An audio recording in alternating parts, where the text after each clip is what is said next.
Baby, LA lady, seamstress for the band, pretty eye, pirate smile, you marry a music man. All right, we're going to have to interrupt one of the best songs ever written for our friend Rick. Yeah. Hey, Rick. How's that for an intro, Rick? Wow. Special. What's going on?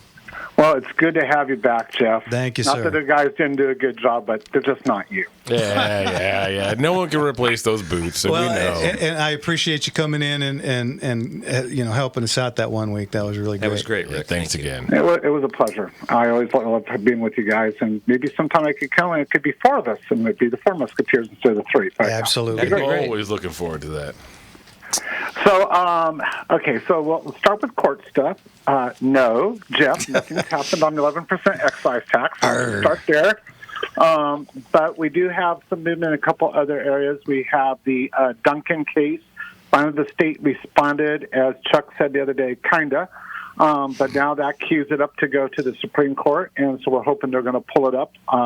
We have a few more days left to see which cases they're going to take, and so we're hoping they'll take Duncan. And Duncan, for everybody to remember, is going after what's called the standard capacity magazine, trying to do the reduced 10-round magazines here in California. And we also have a case that's kind of interesting, and people are I don't think really understanding the case, and so I'm going to bring it up tonight, but it deals with marijuana use and gun rights, and basically, under the provision of who has the right to their Second Amendment rights. It's U.S. versus Humani, which we are part of, and Harris v. U.S., which we're also part of, and both grapple with the federal law 18 U.S.C.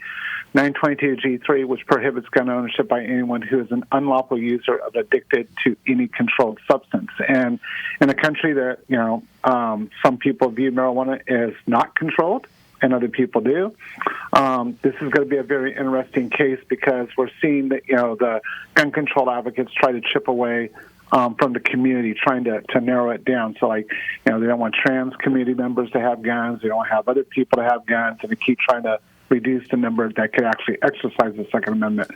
So that's why this is going to be very interesting to see what kind of standard, if any, comes out of the Supreme Court on that one. Oh, what a gray area. Yeah, really big gray area and controversial across the board. So I want to give you guys that. Right now, it's been amazing. We've had some good news.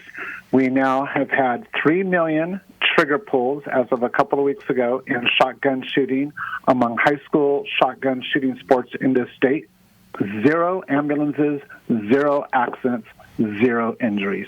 Yeah, why don't they put the stats out on that? Come on. But if guns are dangerous, how is that possible? Yeah, and I think it's interesting. So just saying this straight up, I've coached high school and college sports, and I love it. But you don't get through a football summer camp without at least a couple of injuries and a couple of hospital visits. And That's stuff good. like That's that. right. So just to do a comparison, when guns are so maligned, especially in high school and collegiate shooting sports, come under so much scrutiny, and yet 3 million pulls in just one state and not one injury. Look at that. I mean, it says a lot, especially about training and understanding the youth that they are capable. And doesn't shock me in the slightest, to be honest. It really doesn't. Yeah. No, because safety is paramount and safety is taught, and this is one of the reasons CRPA argues all the time. It's part of our motto. First 2 words are be safe. And for 150 years, we've preached that, and we'll continue to do it for another 150 more. And, so, I just thought that was a fun stat to give to you and everybody else. And we also have seen a 200% increase in teams across various shooting sports here in the state of California. And now due to 2571, which was the bill that took away from our ability to reach out to kids and advertise to kids and impact the shooting sports. Now that has been nullified, we've got scholarships flowing back into the state. We've got opportunities. And so if anybody out there, if you have a kid that isn't ready to go to college yet, shooting sports is something they should consider. And if you do have a kid that is doing it, that's going to be really, really huge because there's a lot of money out there that will pay for school for 4 years. Huge opportunities for the youth. Wow. Education-wise, well. Yeah. So pretty good news tonight. Yeah, so far, so good. Got anything else?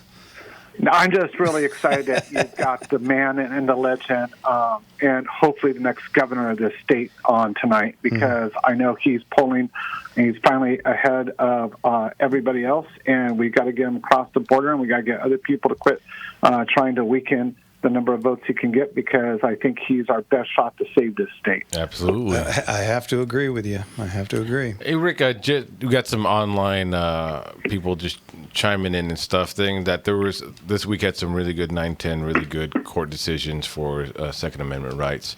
The registry is now prohibited and is enforced. The national records must be destroyed according to laws passed in 1986. California is not allowed to link a firearm. There's the Mark over there on Rumble just brought up a bunch of them and all that.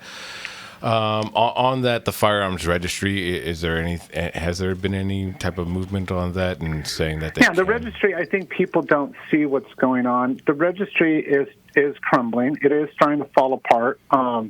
And when we say registry, there's two different things people think about. They think about the federal registry and the state registry, which has got lots of issues. I'm sure your next guest could really go into that from a law enforcement point of view.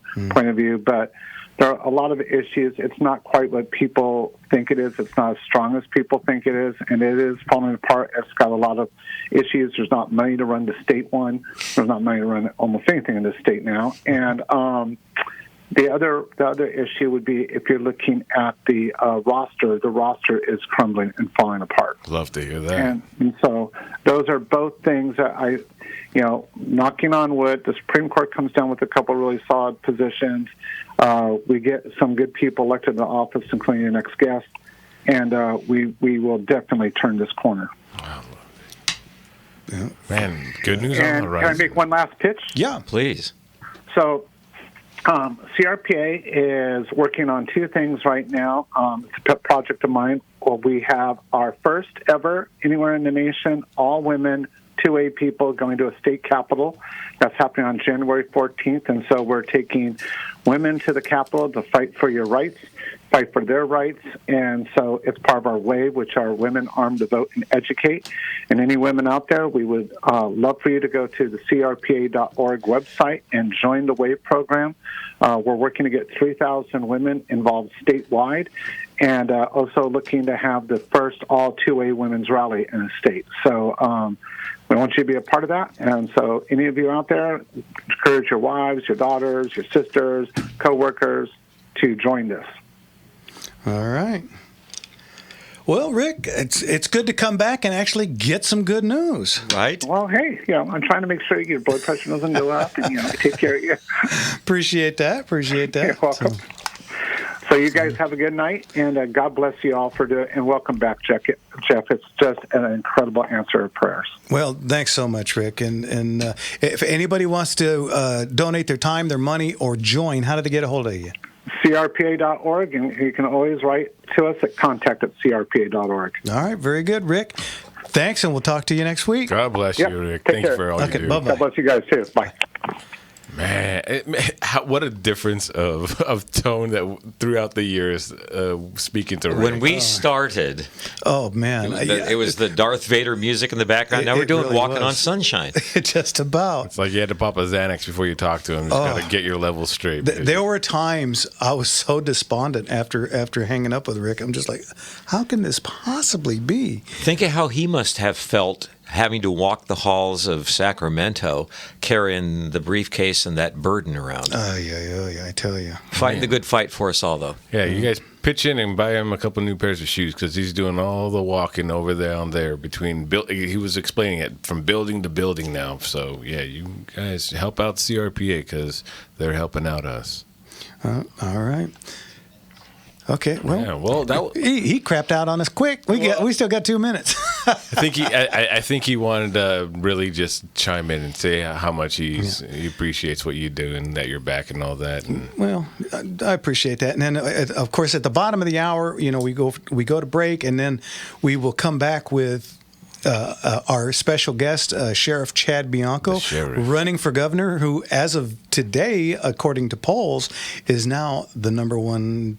He's leading the pack right now. He is leading the pack. He is. I mean, and as he should, because the experience that man has trying to keep Californians safe and knowing how this place works, and not being a native-born American and caring about us, a native-born Californian and caring about us so much, it's got to say a lot. Well, and the one thing that irks me so much, he posts stuff on Facebook, of course, and I get it. And so many people think he is the police chief of the city of Riverside. No.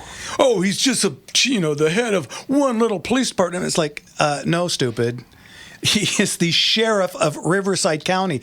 It's in the top 10 largest counties in the United States. In the U.S. Didn't he say he has over $1 billion budget? Yes. And stays in the black. Small potatoes. So I think he can handle it. Yeah. And we have so many professional career politicians who have nothing to point to in their resume other than they've been hand-appointed politicians their entire life. And their solution to any budget problem has always been, raise taxes. And spend more money. Yeah. Yeah. That we don't have. Baby needs a new pair of shoes. This jet ain't going to fly itself. I tell you what. Hey, guys, I still don't have him on my screen, so somebody's going to have to fix something. Okay. Guys, you're listening to Gunslingers right here on The Gunslinger Syndicated Radio Network. And we'll be back with the sheriff right after this. Yeah.